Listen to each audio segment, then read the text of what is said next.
Welcome everyone, and thank you for joining today's session on how to comply with OTCC. We appreciate you taking the time to be here. Before we begin, here's a few housekeeping items. This session is being recorded and will be shared with all registrants after. If you have any questions during the presentation, please drop them in the Q&A box and we'll address them during the discussion. If you have experienced any technical issues, feel free to reach out via the chat. And now to dive into today's session, I'll hand it over to Abdallah, our head of the Middle East region at Industrial Defender. Abdallah, over to you. Thank you, Rachel. Good afternoon, everyone. We would like to thank you very much for making the time joining our webinar, especially we understand it is 3 p.m. Saudi time. It's after your working hours. Today, myself, Abdallah Soltan, I'm part of Industrial Defender Middle East team. I'm very happy to be here with you it's my second month actually with Industrial Defender. And today also we have Greg Valentine. He's our SVP for Solutions, where he would take you through, I would say, heavy content, very interesting content today. If we move to the agenda, today, our objective first to give you a very high-level brief about the company, who's Industrial Defender, what we do, because some of you may have seen us, some of you have been interacting with us for some time, or some of you didn't see us in Saudi yet. And the good news also will bring to you soon that we're building a team in Saudi, which we are happy to introduce and meet with you soon, inshallah. First, in the agenda, first subject for Greg, he will take us through the history where Defender started with the compliance and regulation, because we have been doing this for relatively quite long time. It's almost 19 years. Before Saudi OTCC, we have been working with clients, helping them to comply with different regulations and policies all over the world, mainly, with focus on the US and other territories as well. After this, we will go into deep description or analysis for the Saudi OTCC requirements. We will also show you a mapping to Industrial Defender offering to make sure we can simplify and provide you with a simple analysis what we can do to comply with each and every requirements or clause of the OTCC requirements. And then we will take you into a high-level point of view on how Industrial Defender can bring both the cybersecurity and compliance to work together hand in hand, because this is what we do as well. After this, Greg will take us into a relatively technical piece of the story, where we can explain to you how we do it, how we collect the information, how we analyze the information, and then how we map it to the compliance. Finally, Greg will take us through a technical demo. So part of our technology, part of our tool, we will show you exactly how the OTCC compliance looks like, how we will show also sample reports, part of the tool.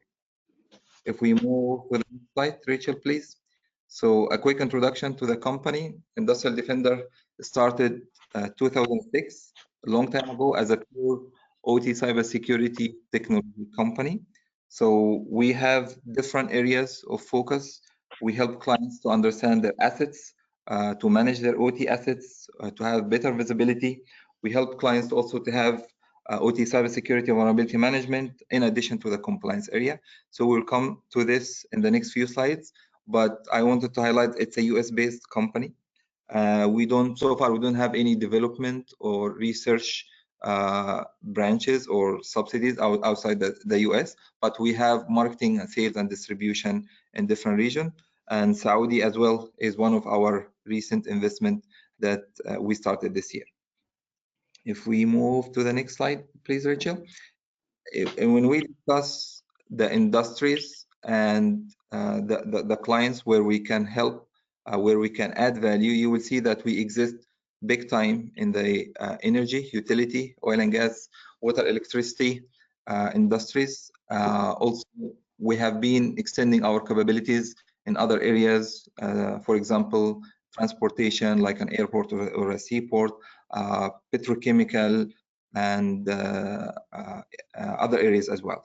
If you look at this screen, you will see some of the well-known names, mainly in the US. And also, if you see a couple of examples we have mentioned here, we have an oil and gas client in this region in GCC. We have a petrochemical client in GCC as well. And some of these customers have been using our technology more than 14 years, 15 years. Some of our clients, especially in this region, also have been using the technology for 4+ years.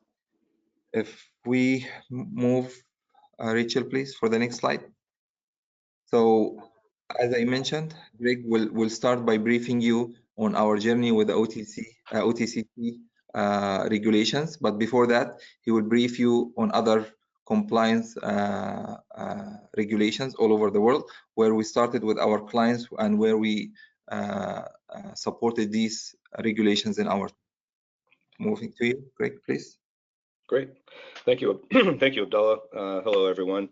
As Abdallah said, my name is Greg Valentine. I am the SVP of Solutions Engineering at Industrial Defender, where I manage our global team that covers technical pre-sales. So we do tend to cover more of the technical side of things. And for this webinar, we're going to be focusing, as you all are aware, on OTCC, what it is, how Industrial Defender can help you with this, etc. It's a lot of ground to cover, so I'm going to get started and see if we can cover as much as we possibly can. This slide is showing us various frameworks of compliance guidelines that, frankly, a really good, solid OT asset management solution should be able to help you with. Now, Industrial Defender at its core is an OT asset management solution. So by default, you would get all of these frameworks worth of reports available to you, including OTCC, of course, but also NIST CSF, IEC 62443, etc. There are even more frameworks than this that you will see when we get to the demo. You need an automated OT asset management system that collects the configuration data of all of your devices on the OT network on a regular basis automatically. I'm stressing automatic a lot, I know that, but that is critical to the whole. You want to make sure that you're working with the most current set of data, basically. And if you are, that's great. You should be able to also deal with the historical information, and I'll get more into this a little bit later. But as we collect the configuration data from your different devices on the network, we in particular will keep that historical information. And that becomes really important so that it's very simple to detect what has changed within your environment. And now that is certainly helpful for compliance. OTCC has change detection, change management as one of its subdomains, but from a cybersecurity standard, it's also a very good, really important element to be aware of. Have my firewall rules changed? Have new users been added? Has the firmware been upgraded or downgraded on any of my OT devices, etc.? So to be able to, an OT asset management solution should be able to provide you with easy to use reports to generate evidence to easily get through an audit of any of these compliance frameworks. Okay, Rachel. So let's talk for a minute about OTCC specifically and what is it, right? So just to talk about the obvious, it stands for Operational Technology Cybersecurity Controls. But in reality, this is an extension of NCA's ECC, the Essential Cybersecurity Controls, which came out back in 2018.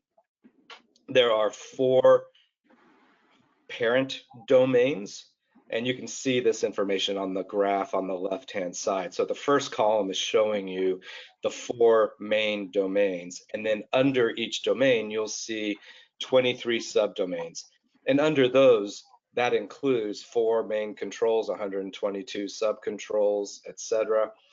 organizations are required to comply with OTCC, and we'll talk a little bit about, do you need to comply with all of these controls or only a subset of these controls, and how do you know which ones you need to comply with?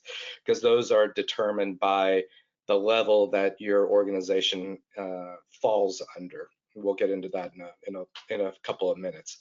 Non-compliance of OTCC can result in heavy financial penalties, legal action, and even the loss of your operating license. So this is very serious, something to pay attention to, something definitely worth your time to evaluate how you stand. All right, next slide, Rachel. So now that there is a document out there, we'll share the URL with you shortly, but it defines all of the controls, right? But who needs to follow the OTCC? And I really don't like it when presenters read to you, but it's really effective, I'm afraid. So bear with me as I read a couple of these bullets to you. Critical facilities that are owned and or operated by government organizations, including ministries, authorities, establishments, as well as others, as well as private sector organizations owning, operating, or hosting critical national infrastructures or CNIs, whether or not they happen to be in the kingdom or abroad. Now that is a very broad statement, so keep that in mind. It's not just for organizations actually operating within the kingdom, but if you are an organization outside of the kingdom that has impact within the kingdom, maybe for reputation, then that is significant and means that you should follow the OTCC. Not only that, but NCA strongly encourages all other organizations in the kingdom to leverage these controls to implement best practices to improve and enhance your OT cybersecurity. And every organization within the scope of this document who owns or operates ICS technologies must comply with an applicable control in this document, after ensuring that applying applicable controls will not jeopardize the continuity of operations. So safety first, of course, but think of OTC as, I don't like the word, but a beginning or a minimum state from a cybersecurity program perspective. This is a great set of standards to begin with as you go down your cybersecurity journey, right? So does that mean that once you are able to meet all of the OTCC guidelines that you are secure? No, not particularly, not 100%. Nobody's ever 100% secure, right? But this is a great place and very comprehensive place to start, so that then you can provide progress from this jumping off point, so to speak. Okay, next slide. So how do you comply? Basically, there will be assessments at some point in the future.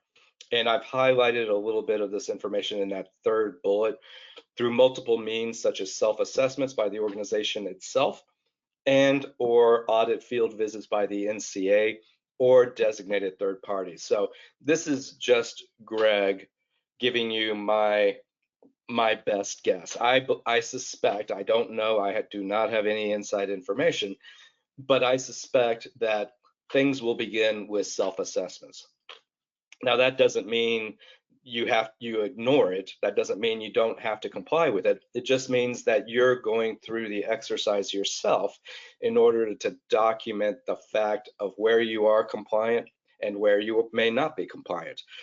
So through that self-assessment process, you then would submit your results. And then in the future, then the NCA itself may come out to do an on-site audit and or a third party that they bring on board in order to do the audits as well.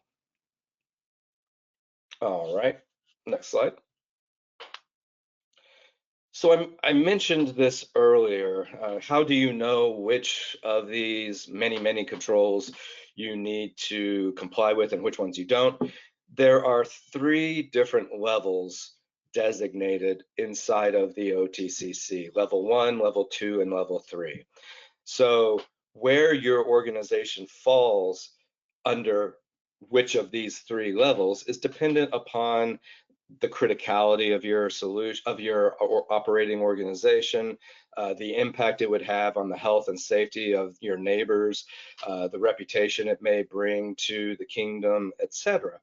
And there is a document that we will share the URL with later on as well that gives you the guidance, a tool set that you can use to help determine your level. Now, if you fall under level 1, then that means you have, as you can see in this chart, 151 different controls and subcontrols. But it also includes all of level 2 controls and all of level 3 controls. Level 2 includes all level 3 controls, and level 3 is in and of itself. So 56 controls for level 2. Level 1, I apologize, and then level 2 has all 56 controls of level 3 plus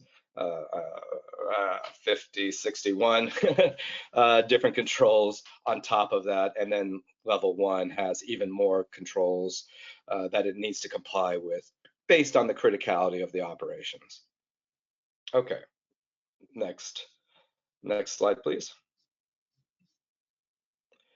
All right, so this is just a screenshot of the first domain and a couple of the first subdomains.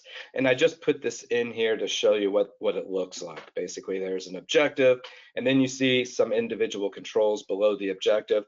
And to the right, more importantly, you see whether or not each level needs to comply with that particular control. If level 3 does not need to comply with a control, then there would not be a check mark in that particular control.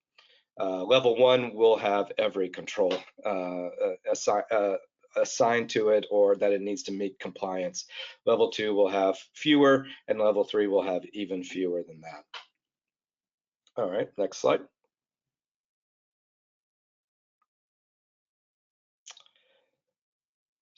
So now Okay, so now we've reached a time in the presentation where we're going to give you all a poll question. So, a minute. This question says, how would you rate your organization's readiness to meet all applicable OTCC cyber controls in the case of an audit?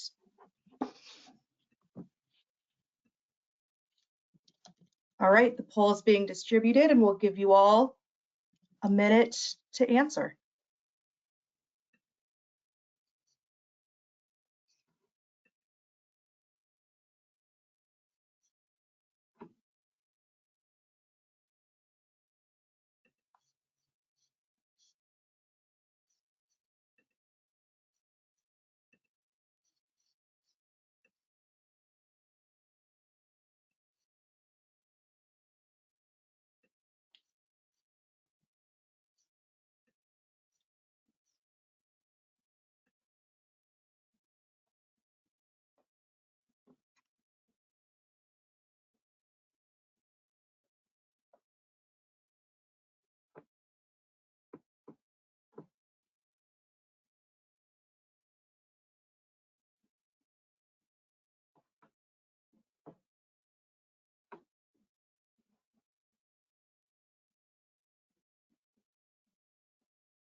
Got some interesting responses so far.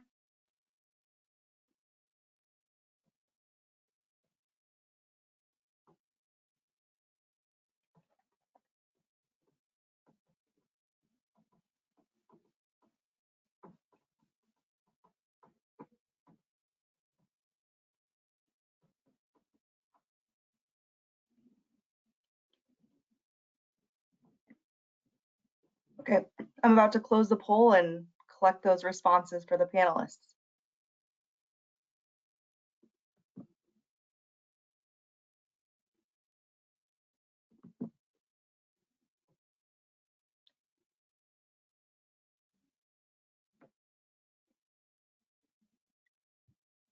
Right, so we have about 43% of you said that less than 25%.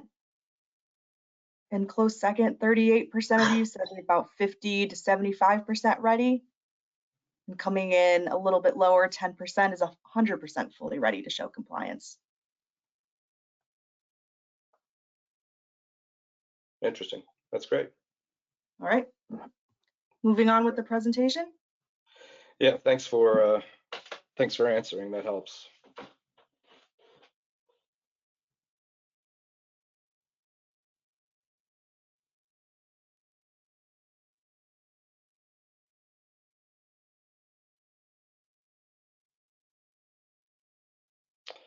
All right. So how can Industrial Defender help you be ready for an audit for OTCC compliance?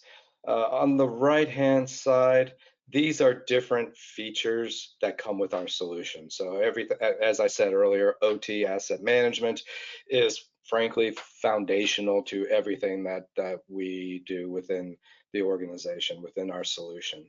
But we also have internal network security monitoring capabilities. So security event management. We monitor your network for network-based attacks, et cetera, and who is talking to who, what devices are communicating over what ports, and how much traffic, et cetera. So getting a good, solid understanding of your network behavior.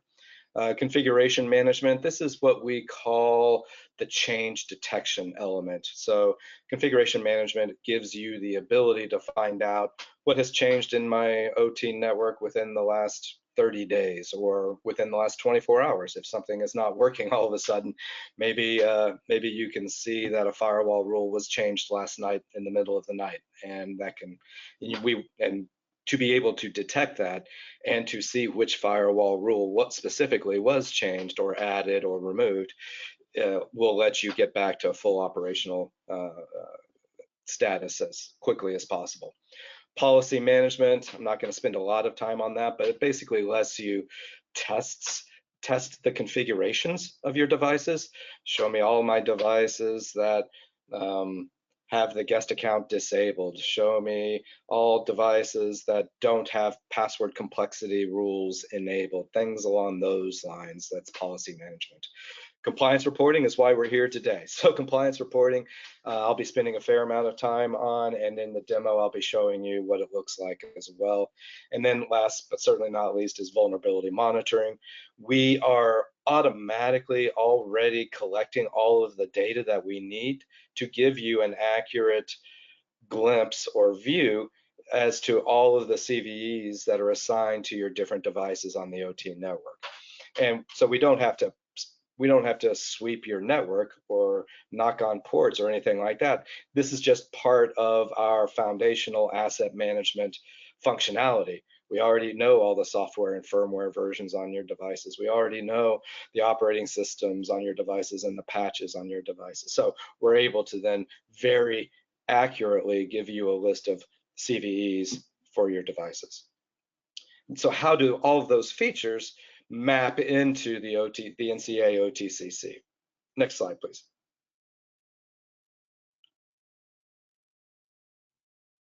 So this is showing you the first domain on the left-hand side, and we just are showing you with little orange dots as to which of the subdomains we have pre-built reports already set up for you. So out of the box, you will be able to generate evidence for these 4 domains within your organization. Now, that doesn't mean that we can't provide evidence for other areas or other subdomains of your environment, but these are where the pre-made, pre-built reports are already assigned. Next slide, please. For domain number 2, same idea. You can see the pre-built reports that cover the different subdomains. But let's take, for example, backup and recovery management 2-8, if my eyes aren't deceiving me. So backup and recovery management, we do not happen to have a pre-built report, but we are able to monitor the logs of any application, any server, any system, as long as the log file is a text file. And so we can notify you if a backup does not occur, because that would be logged in the backup system's logs. We can tell you if certain systems have not been backed up over a period of time, if that is something relevant for you. And from those queries, simple queries that we have in our UI, you can then build a report off of that in order to generate the evidence that you need to prove that your backup and recovery management is working, is sufficient, is doing what it is supposed to do, and you have evidence that it has been taking regular backups on whatever schedule you have set up. And next slide. So these are some of the main pillars, I guess you could say, for Industrial Defender. And as I've said many, many times at this point, OT asset management is the foundation of the solution. So OT asset management gives you the ability to discover the devices within your OT network and then onboard the devices that you want to monitor day in and day out.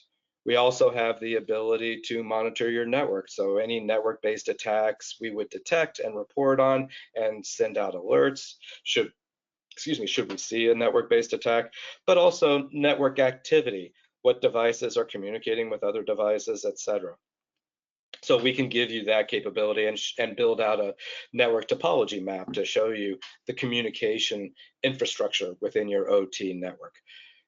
Configure and that data that we're collecting day in and day out, we keep.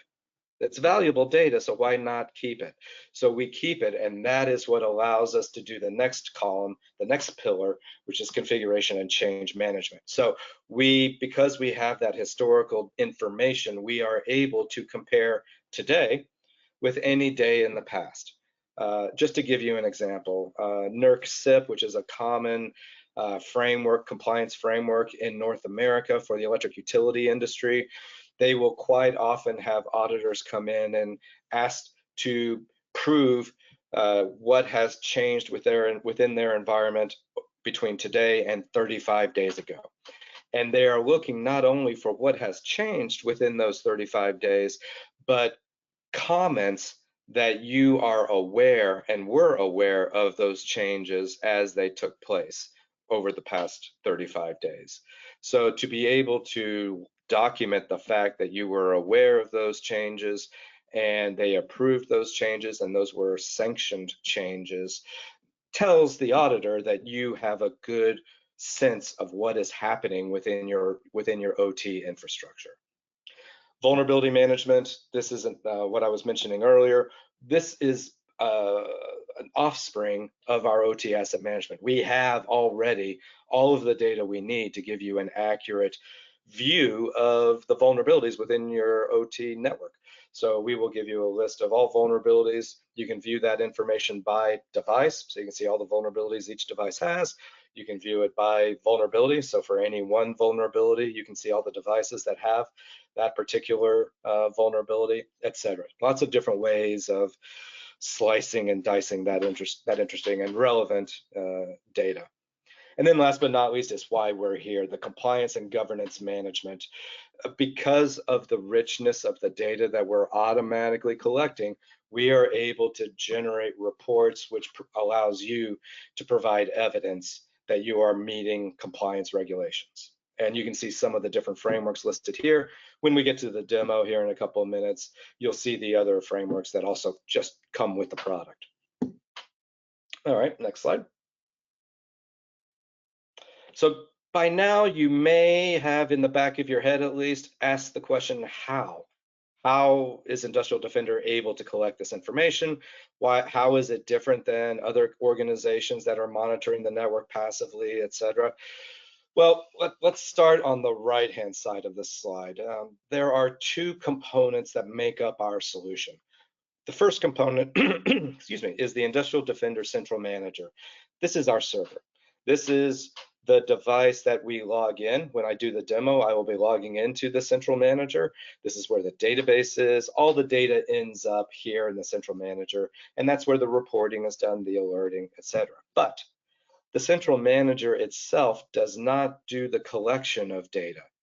The collection of data is going to be done by one or more often, more than one Industrial Defender collector or IDC. So our collectors do what the name says. They collect the data and monitor the network on the OT side. So The techniques that are available to the IDC are on the left-hand side of this slide. So I'm just going to go through these really quickly. If you want more depth in any of these, just type in a question, and at the end, I'll get into more details. Manual ingestion, we still have a customer that walks the plant floor, logs the configuration information in an Excel spreadsheet. That's just how they've always done it, and that's how they always will do it. That's fine. We can import those spreadsheets into our product, and now we have that rich history of all those old spreadsheets, so we can tell them what's changed. They can do their compliance reporting, etc. It's not great. It's totally manual. It's not automatic, human error, but it's better than having to manage 50 different spreadsheets. Passive monitoring, we have the ability, or our IDCs have the ability to plug into a span port or a tap and monitor the network traffic. Now, you're not going to be getting a lot of configuration details if you are limited to passive monitoring only. And that's just the nature of the beast. But passive monitoring does give you really good capabilities when it comes to asset discovery. So if you want to discover all the devices on your network, passive monitoring is a great way to start that process. Agentless is a category. We have two subcategories. So everything that I'm going to talk about from this point forward, we're going to get much, much richer configuration data that will enable your compliance reports to be that much more robust and meaningful. So agentless, we have OT protocols, which are agentless. These are specific to your OT devices, your RTUs, your PLCs, etc. If those devices understand Ethernet IPs, eNIPSIP, Delta V, Siemens S7, Modbus, DNP3, the main protocols out there, then we are able to send a crafted broadcast message to that device, and written into the RFC of that protocol, that device automatically knows that it should respond to us with its configuration information. And I'll show you what that looks like in the demo. But this is the OEM approved way of collecting configuration data from these OT devices because it's written into the RFC itself. We can also work with devices leveraging IT protocols. And this is useful for some devices like your network devices, firewall switches. We can use SSH, we can use Telnet, we can do SNMP, we can do WinRM to remotely connect to Windows. It's a long list of different, we can do HTTP and HTTPS. So if you have a Schweitzer RTAC, for example, that has a web interface, we can programmatically log into that web UI and grab the field data from the HTML that we have. We also have agent software. These are extremely lightweight agents that are in user space. They're not in the kernel at all. There's no reboot required to install it. There's no reboot required to uninstall it. You can add and remove it as many times as you wish, honestly. But we have an agent that runs on Windows and Linux and Unix and even Solaris, if anybody still has that. And then we also have something specific to Windows called Industrial Defender Reach. And this is basically an agent, but it does not require an installation. It's just a binary that you run on a Windows machine, and it gives you an output file. You then have to manually import that file, and you will get all of the rich data that you would get if an agent actually had been installed. Now, the benefits of the agent is it's fully automated. It runs every day automatically. It also sends out security events in real time. If you're doing reach, then you're going to do it manually as frequently as you want, basically. And you have to manually import it. If you have the agent installed, it's automatically fed into the central manager. So whichever is, there are use cases for both scenarios.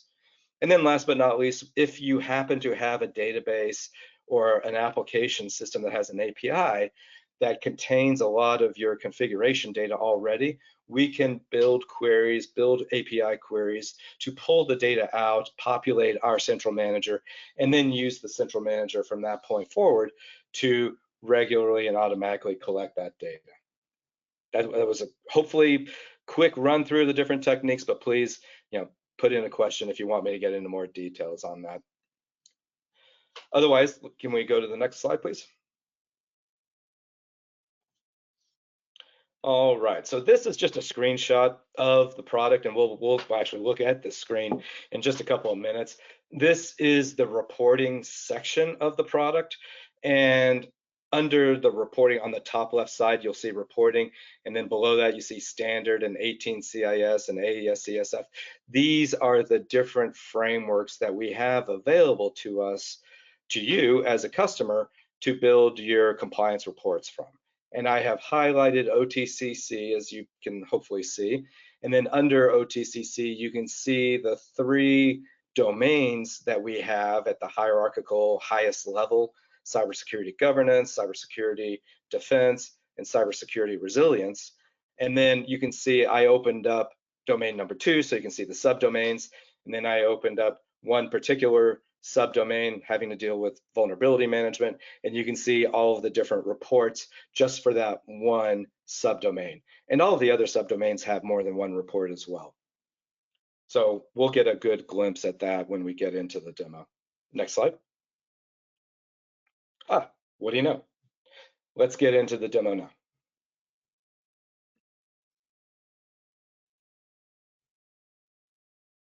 All right. Hopefully you can see my screen. I am having to log in. All right, so the home page, for lack of a better word, is basically showing asset risk assessment overview. This is not any part of what OTCC has to do with, but it just happens to be our main home screen. So I'm not going to spend any time here. Just be aware that we do have the ability to give you an overview of your risk within your OT infrastructure.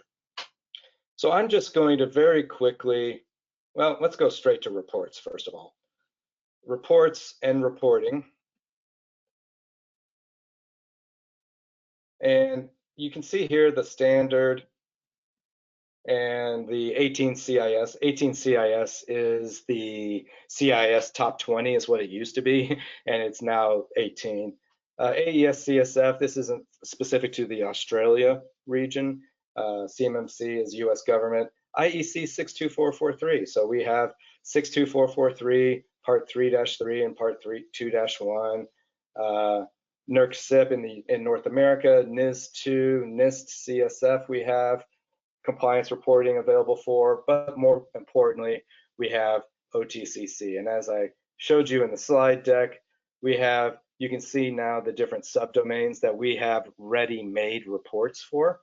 And I showed you vulnerability management in that slide, but any of these have multiple reports available to them as well. Off to the right, you'll notice that we can generate a report or subscribe to a report. Now, subscribing to a report will basically tells our solution that you want this report to run on a regular cadence. I want this report to run every month or every 2 weeks, and I want it to send me the report in a PDF or maybe as an Excel spreadsheet or maybe HTML file, etc. We have different options for that. And then if I show you up above, well, I thought I had it up and running. There we go. We have the different reports that I've already executed. And all of our reports basically show you have the same general look and feel. Vulnerability exceptions. This is showing you different devices, where the devices are located, what IP address they are, and how many active CVEs each one happens to have. Exceptions overview shows you the top, well, actually the description, which all of our reports have a description to tell you what they're showing. And all of our reports also have a parameter list. This is showing you what choices did I make when I said to run this report. So it's showing you what devices I am running the report against and against what locations. And then this is showing the top 20 CISA publications, and the top 20 CISA publications affected assets. and then the top 20 software titles, et cetera, et cetera. So the data that the reporting is leveraging to give you that rich information is being collected automatically. This is just a list of the different devices within our demo environment. Some things to pay attention here. Location is interesting, but the collection profile, this is our term for how. How am I collecting the information? So for the first 4 devices, we're leveraging the ENIP-SIP protocol to collect those devices. We're using the OT agentless capability. If it's a blank, that means that there is an agent installed on that device. Here we're using BACnet. For the Dragos site store, we have integrations with Dragos. We also integrate with Nozomi. But for the site store specific to Dragos, we're using SSH. For a firewall, we're using SSH, et cetera, et cetera. So if I look at the most recent data collection, you'll notice that the data was collected this morning on the far right column. And then we have different categories on the left-hand side. All the different devices have the same categories. It's just the values of the categories will be vastly different depending on the type of device. So this is a Rockwell Automation Allen Bradley PLC. You can see different elements of it. Does it understand ENIP? Yep, it certainly does. You can see there's a long list of different properties, I guess we would call these elements. Every single one of these properties is going to be monitored for change.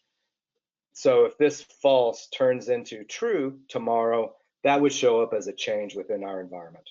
Also notice that we're paying attention to the slot numbers. So we can tell you the different modules that are stacked up against the backplane of that PLC. And then under software, this is where we store the firmware details of your OT devices and your network devices. For your Windows and Linux systems, this is where we store the application information.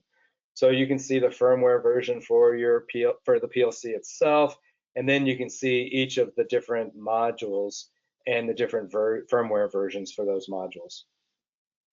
That's about it for a PLC. The PLC certainly doesn't know anything about firewall rules, for example. If I look at something like a firewall, we're using SSH to collect this information. Notice the same categories on the left-hand side. It's just that the data inside is very different.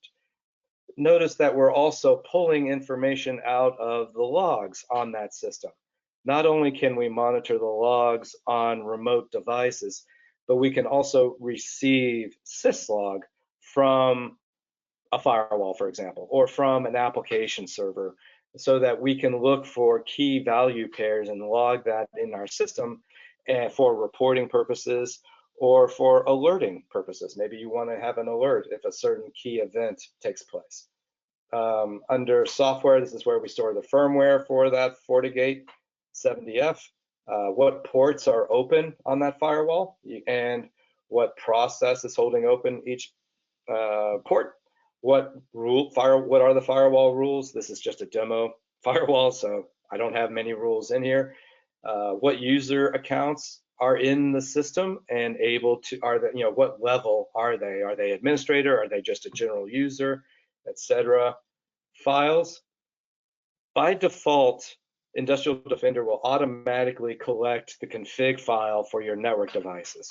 So for your switches, your routers, your firewalls, every night or every morning, we will collect the config file, so you can go back in time and download from our solution that day's config for that device.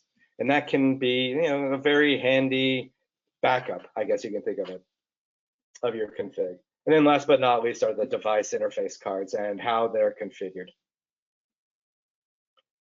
All right.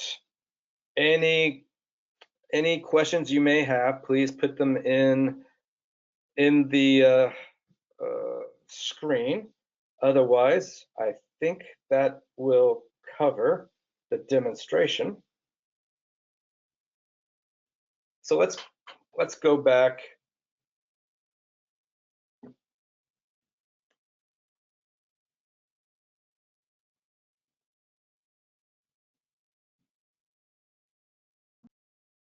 One more poll question, and then we'll get to the Q&A part of the discussion. Excellent. All right, so this poll says, which capabilities do you believe would most improve your OTCC compliance program currently? I'll give everyone a minute.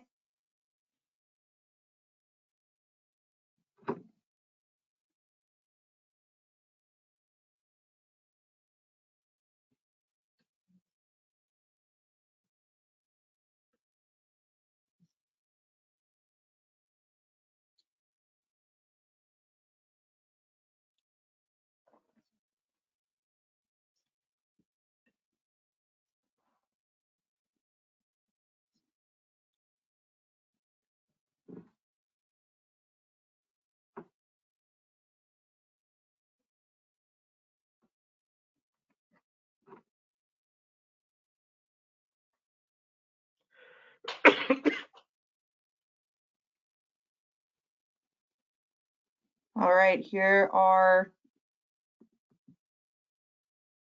the results of the poll.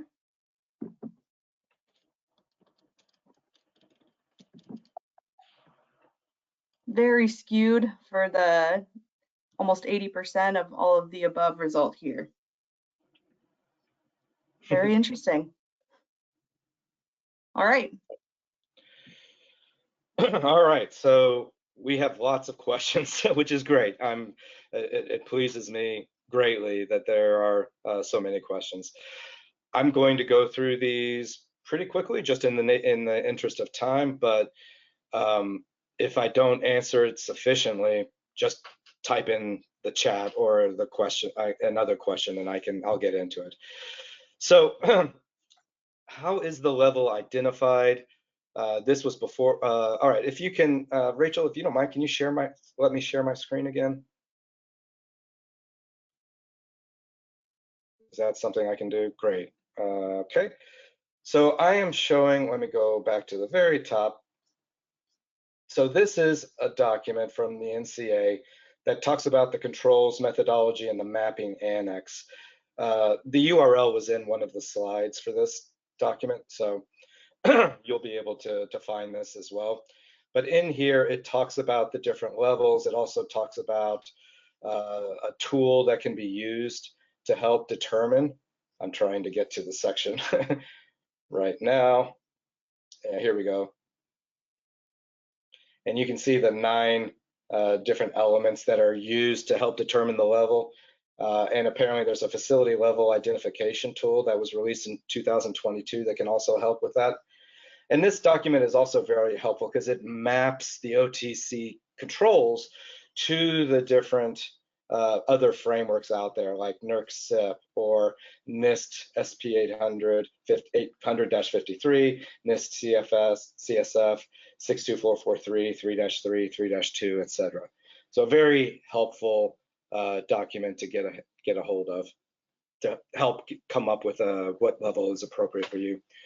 Next question, what method is used to discover assets and which level, how far down basically do we go?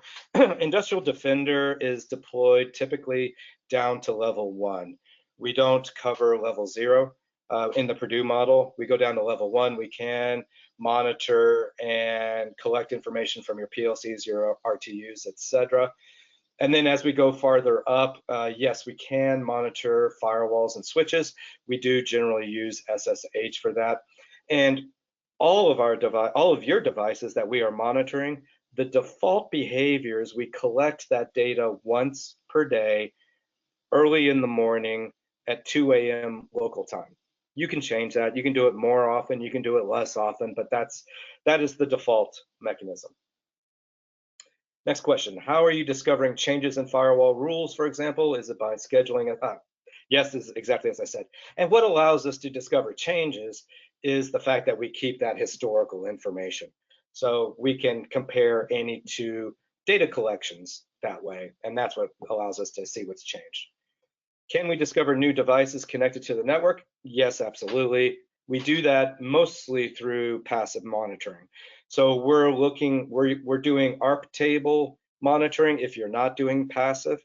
So we can do it even without passive monitoring, but if we do have passive monitoring, then obviously we can see the network traffic that way as well and give you characteristics, we call them, of the different devices that we see. In other words, we will say, this device is speaking Siemens S7. Siemens specifically gives you a lot of information just unencrypted over the network. You'll see firmware frequently. You will see the CPU ID number. You will see firmware, etc., just by passively monitoring the network, and we'll show that to you.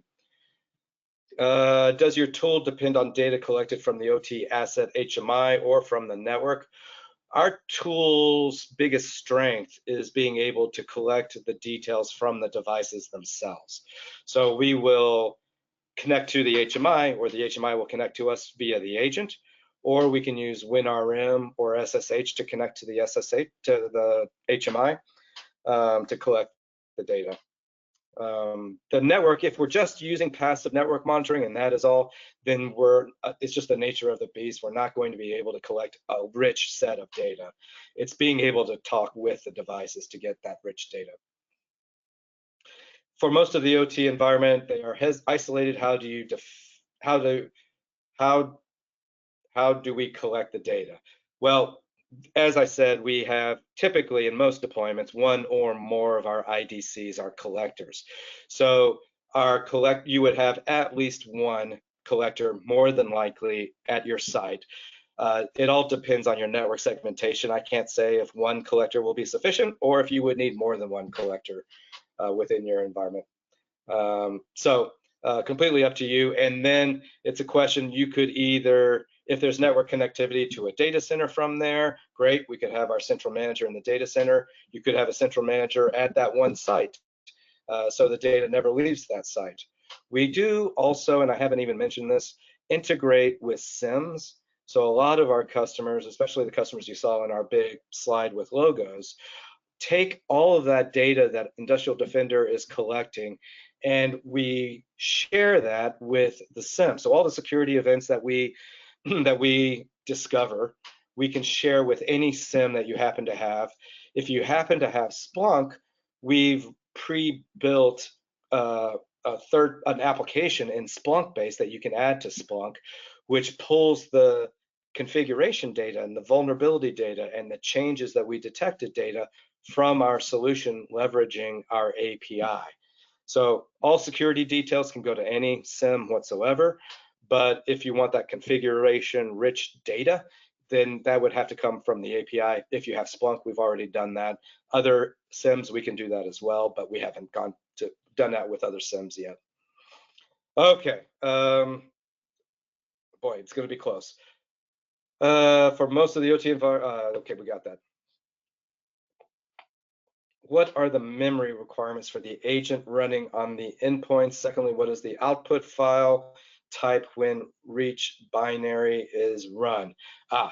Boy, that's a great question. So as far as memory requirements, extremely minimal. You're going to only run this as infrequently or as frequently as you want when it runs. So there's no memory requirements when it's not running, right? Because it's not taking up any memory whatsoever. When you run it, it can take, I'm hesitant to say because I don't know off the top of my head. I would say certainly less than a meg. When it runs, that execution takes less than 10 seconds. The output file is a binary file. I don't know what format it happens to be, but it's not XML, for example. And then that gets imported directly into our central manager, and it shows up as if the agent had been fully installed and sent the data to the central manager automatically. All right, how does Industrial Defender help with events and logs, monitoring management? Yeah, same idea. So we can receive syslog from any source, and we can receive syslog in the various formats available. There's CEF, there's Leaf, there's Leaf 2, I believe now. So any of those different syslog formats. We also can remotely connect to a server, for example, and parse log files looking for key values in those log files, and then either alert or add it to our database for reporting purposes, etc. How cryptography is implemented in OT? Well, so in our solution, at least, all the network traffic that our solution uses, so from the agent to the collector, for example, and from the collector to another collector, to another collector, to another collector, and ultimately it ends up going to the central manager, all that network traffic is fully encrypted, TLS encrypted. The data at rest, once it's at rest at the central manager, can be encrypted as well. It's not encrypted by default, but you can choose to encrypt it and it will be encrypted. All right. There was a question about data diode. Data diodes are no problem for us. We have many customers that leverage data diodes. For example, in North America, we have some nuclear power generation customers, and they use data diodes extensively. The only requirement we have is that we have an IDC, one of our collectors, on both ends of that data diode. So if you have a data diode that separates level 1 from level 2, we would need a diode, an IDC at level 1 and an IDC at level 2. And then those two IDCs would communicate through the data diode without any issue. All right, let's see. Where is Industrial Defender hosted?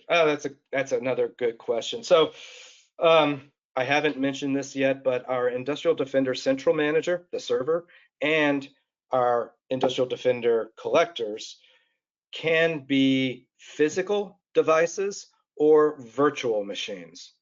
So we fully support VMware ESXi and Microsoft Hyper-V infrastructures if you want to run them virtually.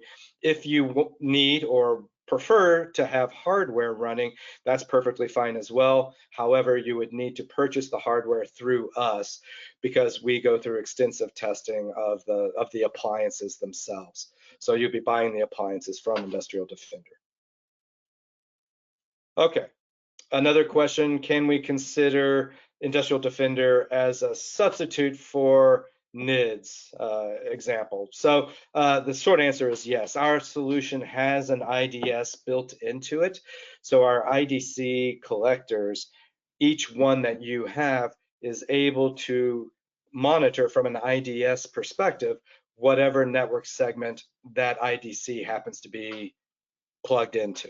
So there's no issue there. And I know we're at the top of the hour. I want to respect everyone's time.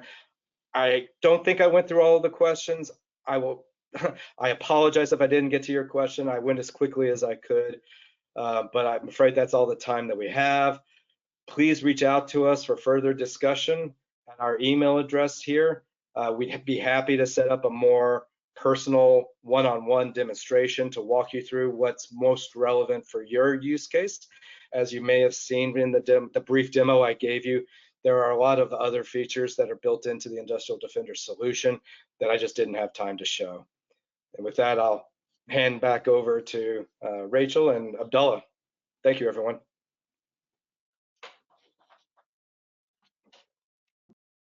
All right. Thank you everyone for joining the webinar. Just a reminder, this session was recorded and it will be distributed to everyone shortly after. Again, like Greg said, if you have any questions, feel free to reach out via the contact details provided here and we'll get back to you as soon as possible. Other than that, everyone, I hope you have a great day and thank you once again for being part of today's event. Absolutely, thank you. Thank you, thank you. That.